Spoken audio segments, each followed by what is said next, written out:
We will discuss now about mean effective pressure, or PM. It is also called as PM, represented as PM. It is nothing but it's an hypothetical average pressure. It's an hypothetical average pressure which acts on the piston during the compression stroke.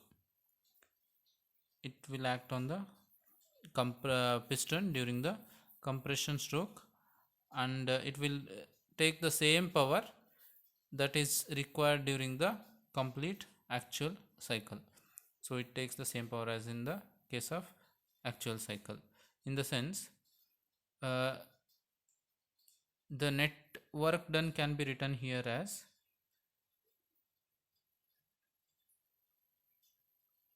so the pressure, it's an average pressure acting on the piston during the compression. To get the equation, let us take the net work done, W in work is equal to the PV, pressure into swept volume Vs. This is PM, mean effective pressure into swept volume Vs. That's why PM is written as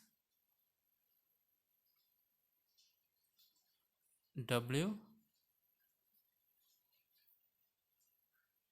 net by Vs. So this is the net work in. So it's a network, that is work by swept volume.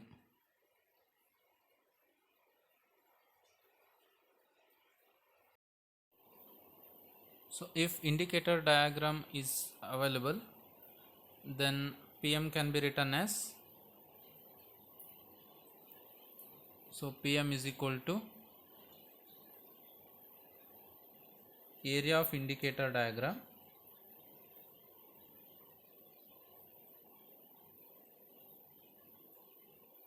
PM is equal to area of indicator diagram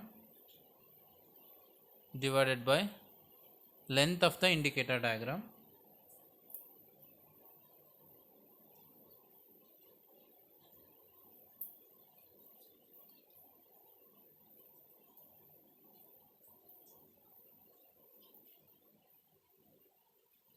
Length of the indicator diagram. This is multiplied with spring constant.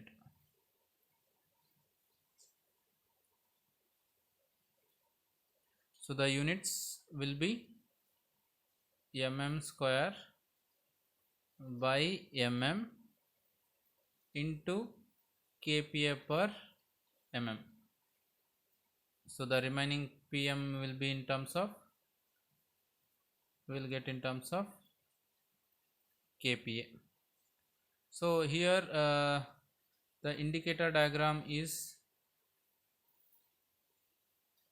the PV diagram. So it will be something like this. So this is the area, this is the length, and to draw this there will be a mechanical device used which has a spring in it, so the spring constant should be considered. And next we will discuss about mechanical efficiency. So we'll discuss about mechanical efficiency.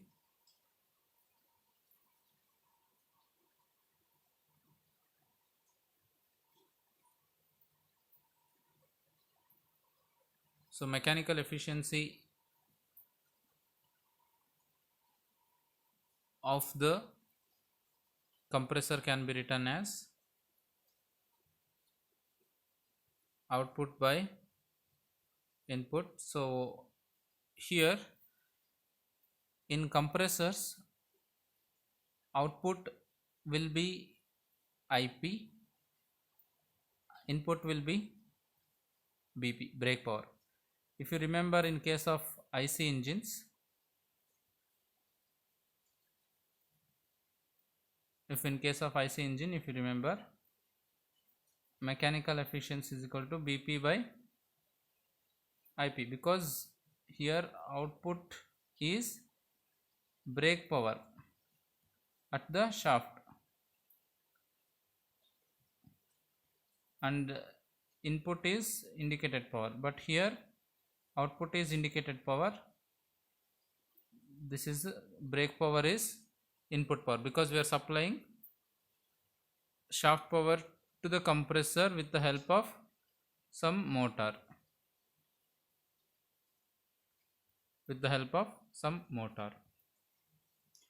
and now we should know what is IP and BP.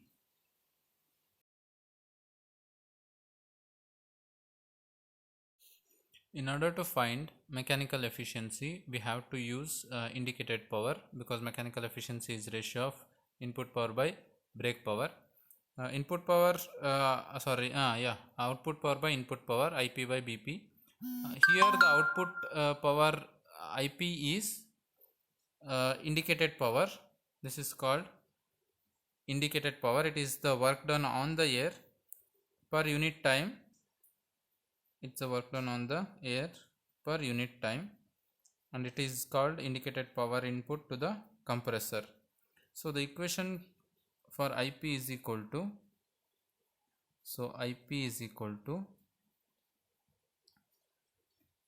work input into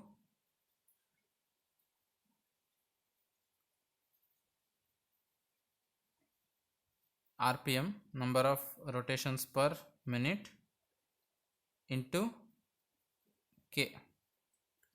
So indicated power, this is the work input per cycle, into number of rotations, if it is in RPM, divided by 60, and K.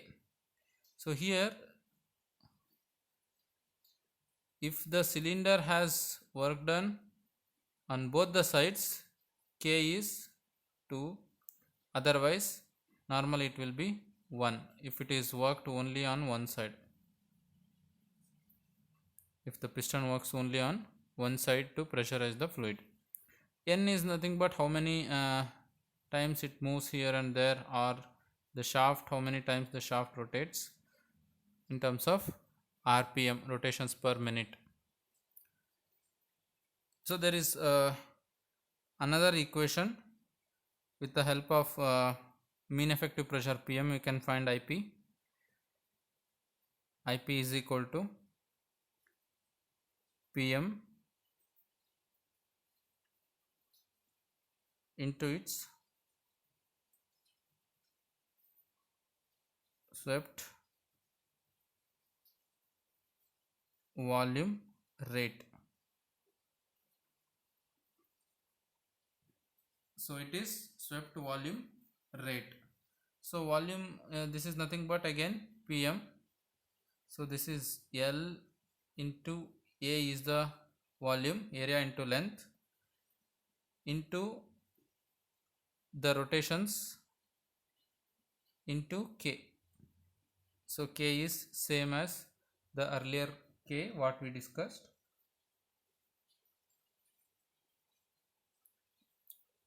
Because N is substituted in RPM, I will write 60 below the N.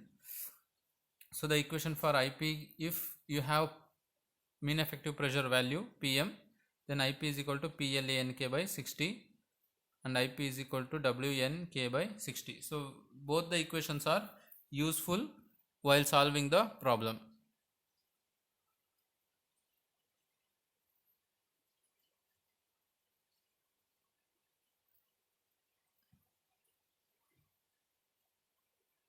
So next, brake power.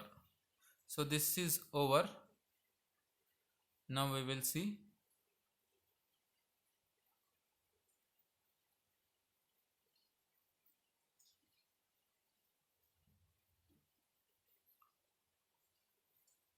so we will see the brake power, how to calculate brake power.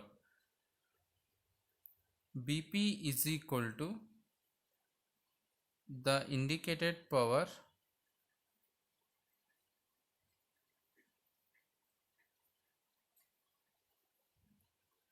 plus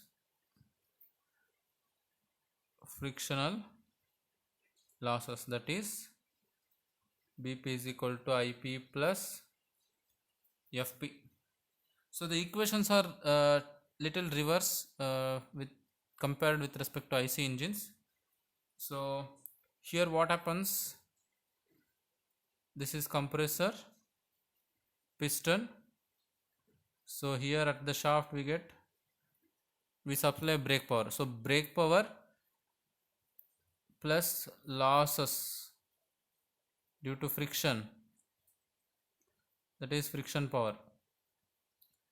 Then the remaining energy gets converted into PM. PM is the mean effective pressure, and that mean effective pressure is nothing but indicated power IP. So pressure rise is happening after considering all the losses. So that's why BP is equal to IP plus FP. In case of IC engines, IP is equal to BP plus FP, because IP is more in case of IC engines, that will get transferred from the engine to the shaft. That will get transferred from the engine to the shaft. So this brake power what is obtained plus the losses is the total energy released. But in case of compressor, we supply more energy BP, there is a frictional losses, therefore we get only small amount of PM or reduced value of PM, not same shaft power whatever we are giving. BP is not same as FP if there is a friction. Friction is 0, then BP is equal to IP, indicated power. Now we are going to solve a problem on how to find the indicated power of the compressor. So I will read out the problem. A single stage reciprocating air compressor takes in 1.4 kg of air per minute at 1 bar and 17 degree centigrade, and it delivers the compressed air at 6 bar. Assume the compression process follows PV power 1.35 is equal to C constant. Calculate the indicated power input to the compressor. So we have to find out the indicated power input to the compressor. So in the last section we have derived the equation for indicated power. Now we have to use the same equation to find out the indicated power that is given input to the compressor. Now first we have to see the data. It's a single stage reciprocating air compressor. Mass of air is 1.4 kg, and remember the unit is in meter per minute, it's not per second, and the inlet pressure is 1 bar and 17 degree C. The delivery pressure is at 6 bar. Then assume the compression law is PV power 1.35 power, PV power 1.35 is equal to constant. So first if I write data, before that I will show you what are these things. So let me first write the indicator diagram.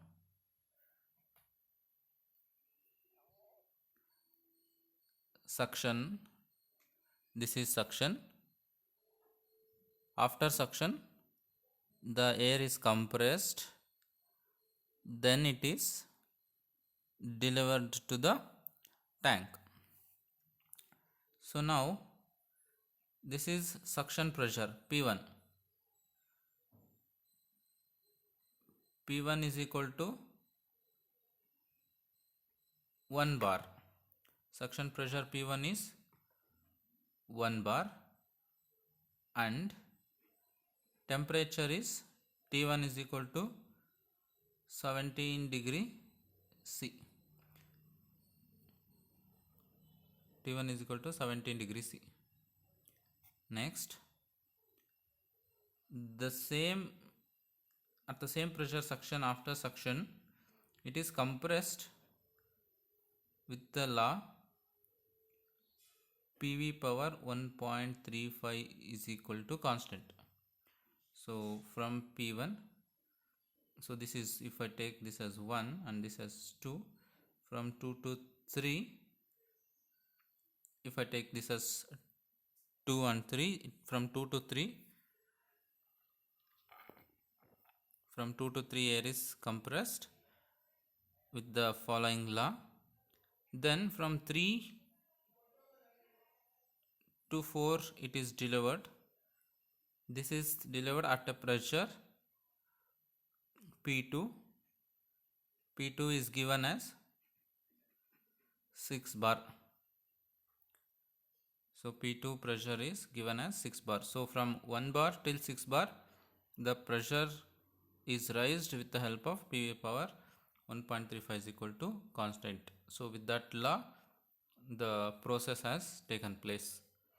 Next, you don't know what is the temperature here now. T2 is unknown after compression, and so this is what the main data given, and it is a single stage. It's a single stage. So we have some assumptions made. The first assumption is there will not be any clearance in the compressor. So the problems with clearance will be discussed in the later classes. This is without clearance. So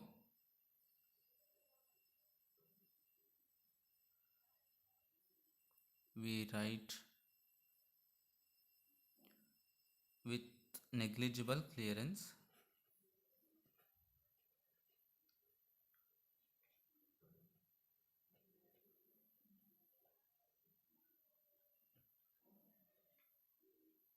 With negligible clearance in the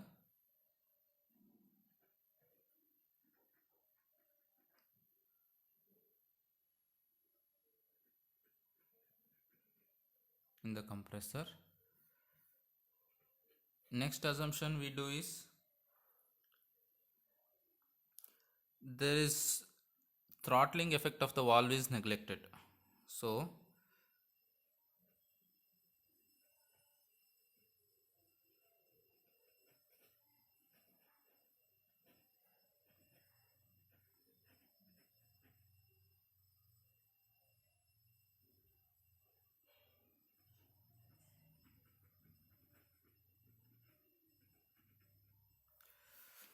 that means this throttling effect uh, has a this throttling or the valve opening and closing has an effect on compression process, and that will be neglected. That again, this curve what we see will not be flat if you consider the effect of valves.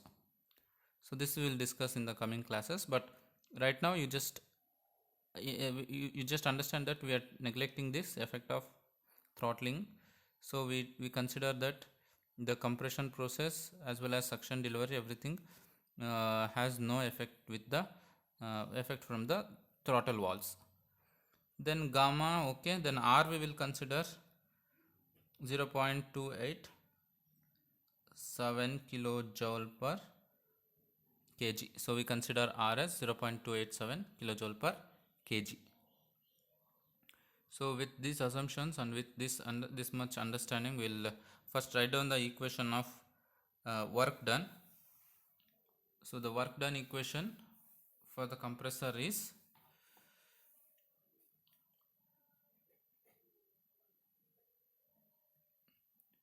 W in is equal to N by N minus 1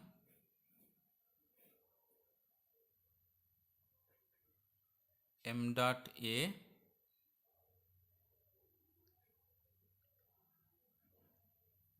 r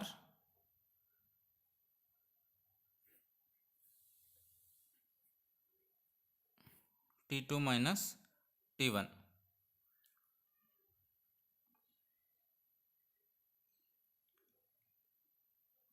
So here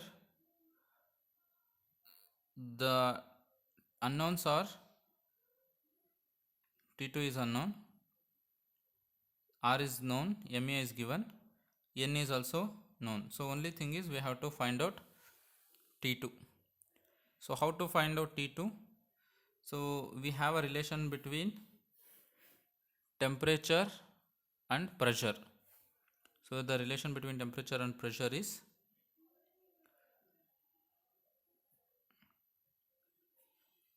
T2 by T1. T2 by T1 is equal to P2 by P1 power gamma n minus 1 by n into gamma. So with this equation, T2 is equal to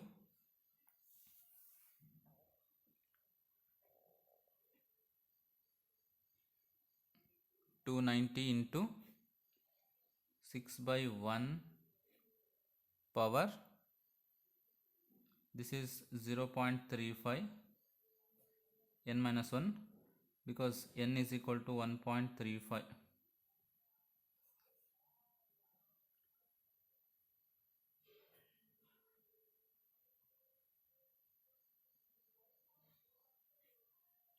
So T2 will be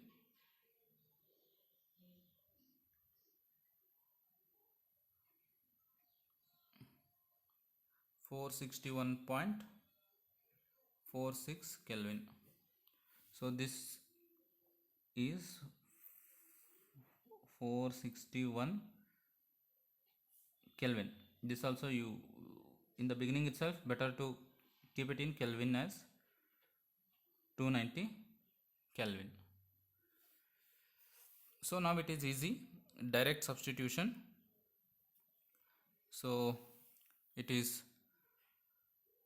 1.35 by 1.35 minus 1 into mass flow rate 1.4 kg per minute. This is you have to remember, into R 0.287, then 461.46 minus 290, 461 minus 290. So you will get the answer. You have to calculate, try to get the answer. So the answer will be in terms of kilojoule per minute, 265.72 kilojoule per minute, because mass flow rate is in terms of minute. You can write it after conversion, divide it by 60 and you will get in terms of kilojoule per second or kilowatt. You can keep it as kilowatt. So this is in terms of kilowatt. So here this is not with respect to per cycle.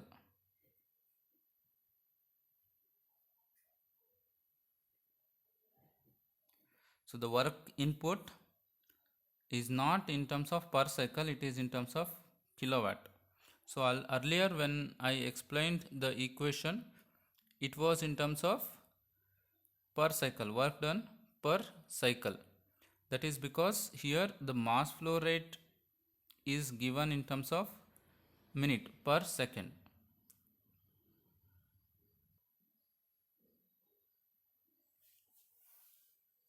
If the equation, if this is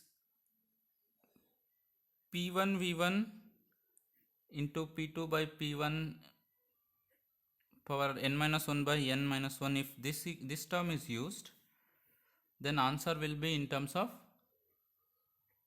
per cycle. Otherwise, if m dot is not given, only m is given, mass, then also you will get answer in terms of per cycle. So this is in terms of kilowatt. This may be the tricky part that you can expect in the coming problems. This is very important.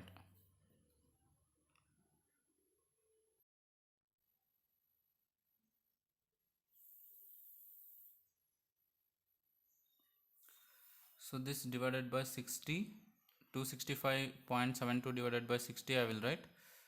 So this is 4.43 kilowatt. So this is nothing but indicated power IP.